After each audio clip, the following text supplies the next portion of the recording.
Bismillahirrahmanirrahim. Assalamualaikum warahmatullahi wabarakatuh. Apa kabar anak-anak? Semoga kalian baik-baik saja hari ini. Alhamdulillah. Pada pagi hari ini, nanti sampai sore, sampai malam nanti, kalian akan belajar tentang berbagai mata pelajaran yang nanti hari ini harus jadikan sebagai target kalian untuk hari ini. Nah, Pak Guru nanti akan menyampaikan muatan IPS yang berhubungan dengan pengaruh kegiatan ekonomi terhadap kesejahteraan masyarakat. Nah, seperti kita tahu bersama, kegiatan ekonomi itu terdiri dari 3 hal, yaitu dari produksi, kemudian konsumsi, distribusi. Nah, sekarang kita perhatikan dulu dari tayangan yang akan Pak Guru tampilkan.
Baik anak-anak, tadi Pak Guru sudah menayangkan sebuah video yang berhubungan dengan pusat kegiatan ekonomi di Indonesia, tepatnya di Jogja, yaitu Pasar Beringharjo.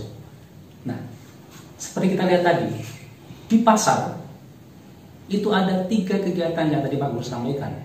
Ada produksinya, tadi ada orang jualan kue pancong. Kemudian ada juga distribusi, ada pengangkutan di situ, menyalurkan barang atau hasil produksi dari produsen menuju konsumen. Dan yang jelas di situ ada juga perdagangan dan ada konsumennya, konsumsi, ada kegiatan yang memanfaatkan atau menghabiskan nilai guna suatu barang atau jasa. Itu ada di pusat kegiatan ekonomi di pasar. Nah, kegiatan ekonomi sendiri di masyarakat itu bukan hanya terpaku pada beberapa hal saja yang tadi, tapi juga tergantung pada berbagai macam jenis, berdasarkan pada sumber daya alamnya. Kegiatan ekonomi ada 2 macam. Ada yang bersifat agraris, kemudian yang kedua adalah ekstraktif. Kalian pasti tahu agraris itu apa? Agraris berhubungan dengan pertanian. Seperti kita bangsa Indonesia, negara kita itu adalah negara agraris karena kita berdasarkan pada pertanian. Sebagian besar penduduknya bermata pencarian pada pertanian. Dan pertanian itu sendiri terdiri dari berbagai macam. Ada persawahan, kemudian ada perkebunan, peternakan, perikanan, dan juga kehutanan. Nah sekarang, dalam pertanian persawahan, untuk meningkatkan hasil itu berbagai macam caranya. Pemerintah sudah menerapkan berbagai macam cara, bisa dengan intensifikasi, dengan panca usaha tani, bisa juga dengan ekstensifikasi, perluasan lahan. Dan bagi daerah-daerah yang berlahan sempit, apa yang bisa dilakukan? Banyak. Mungkin kalian sudah sering memperhatikan di kampung-kampung kalian, di daerah kota. Kita menggunakan model hidroponik, yaitu dengan menggunakan media air, dengan pipa-pipa PVC disusun sedemikian rupa sehingga bisa dibuat model pertanian dengan hidroponik. Apalagi dengan vertikultur, yaitu dengan pertanian secara naik ke atas atau vertikal. Nah, itu adalah bentuk pertaniannya. Kalau ekstraktif bagaimana? Ekstraktif itu adalah memanfaatkan secara langsung apa yang dari sumber alam. Coba kalian perhatikan lagi tayangan berikut.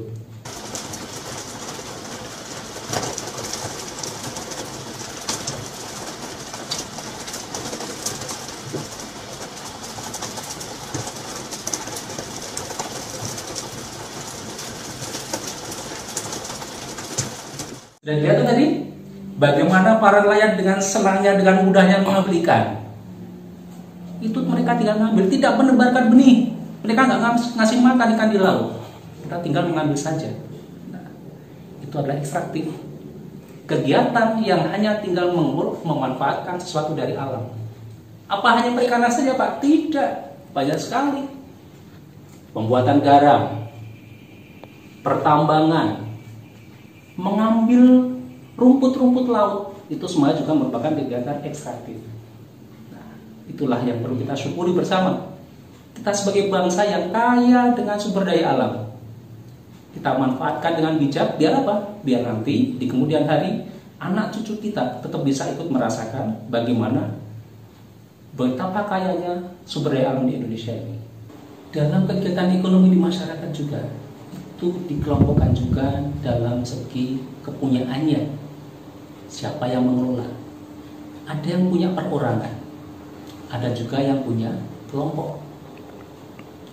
Untuk yang perorangan jelas semua terbatas pada modalnya. Makanya biasanya yang perorangan itu sifatnya adalah perusahaan-perusahaan atau usaha-usaha yang kecil. Itu bisa meliputi bidang pertanian, bagaimana seseorang punya lahan kemudian digarap sendiri atau dengan bantuan orang lain. Tapi itu masih juga usaha yang kecil. Kemudian bidang jasa. Jasa bagaimana seseorang itu kemudian bisa memberikan pelayanan yang baik pada masyarakat. Dari sana dia bisa mengambil keuntungan. Kita bisa lihat ada servis apa? Komputer, motor, kemudian juga pelayanan bidang kecantikan, salon, potong rambut dan sebagainya. Ada lagi bidang perdagangan. Wah, betapa banyaknya sekarang itu. Pedagang-pedagang kaki lima berjajar-jajar. Mereka berusaha menjajakan apa yang dia miliki, apa yang dia bisa perdagangkan di situ. Tapi semua modalnya kecil. Yang terakhir adalah bidang industri. Industri yang dikelola perorangan itu sama saja, hanya sedikit atau modalnya hanya kecil saja, dia tidak besar dan sifatnya hanya industri kecil atau disebut dengan UMKM, usaha mikro, kecil dan menengah. Nah, itu yang dikelola perorangan. Kemudian dikelola kelompok bagaimana?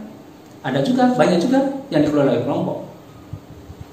Yang pertama yang jelas, kalau kelompok itu nanti punya modal besar, karena merupakan gabungan. Kemudian juga pengelolaannya dan juga keuntungannya jelas lebih besar karena merupakan gabungan usaha. Nah, untuk yang kelompok itu ada berbagai macam jenis. Yang pertama, jika dikelola negara, pengelolaan negara, yang punya negara atau sebagian punya negara, itu biasanya berhubungan dengan kegiatan-kegiatan ekonomi yang bersifat energi atau yang mencakup atau lingkup masyarakat banyak. Kalian mesti pernah dengar atau seringkali malah sering lihat. Ketika kita ngisi bensin, bahan bakar, mesti kita ke SPBU. Ada tulisannya apa di sana? Pertamina. Nah, itu adalah salah satu dari perusahaan BUMN milik negara. Kemudian kita berpergian jauh, naik kereta api, tapi nggak duduk lagi karena sekarang sudah modern. PT KAI. Ya. Naik pesawat, PT Garuda Indonesia. Kemudian biar semuanya bisa lancar, bisa terang, ada PLN. Semuanya itu merupakan usaha milik negara. Karena apa? Mencakup hajat hidup orang banyak, harus dipunyai oleh negara. Kemudian ada juga yang punya swasta. Punya swasta itu apa saja? Bisa berupa firma, kemudian bisa berupa CV atau persekutuan komanditer, perseroan terbatas, dan juga koperasi. Nah, dari sekian banyak tadi jenisnya, yang paling cocok, yang paling sesuai dengan Undang-Undang Dasar 1945 itu adalah koperasi. Kenapa? Karena koperasi itu tujuannya adalah untuk kesejahteraan bersama, bukan untuk perorangan, bukan untuk kelompok, tapi untuk bersama. Semua anggota koperasi itu tujuannya adalah bisa sejahtera. Kalian pasti sering jajan di koperasi. kemudian pergi ke kantin yang dikelola oleh koperasi. Nah, koperasi banyak macamnya. Jika koperasi itu menyediakan barang-barang kebutuhan sehari-hari, ada gas, gula pasir, minyak goreng, beras, dan sebagainya, itu namanya koperasi konsumsi, karena untuk kebutuhan sehari-hari. Jika berhubungan dengan permodalan, dengan uang, itu namanya koperasi simpan pinjam. Itu juga banyak juga di sini. Kemudian jika berhubungan dengan sebuah produk, misalnya para pengrajin gerabah, mereka nggak akan bisa kuat kalau mereka tidak bersatu. Maka mereka kemudian membuat koperasi produksi. Bagaimana biar produksi mereka itu bisa kemudian disalurkan atau diperdagangkan melalui koperasi, sehingga mereka punya keuntungan. Mereka untung, koperasi juga untung. Nah, nanti keuntungan koperasi dibagi lagi untuk para anggotanya.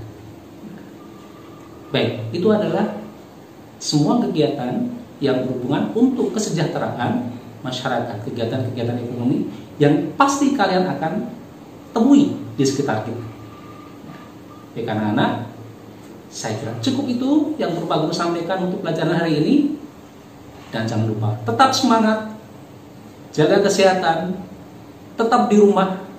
Semoga kita selalu berada dalam lindungan Allah Subhanahu wa taala, dan semoga wabah ini, corona ini bisa segera berlalu.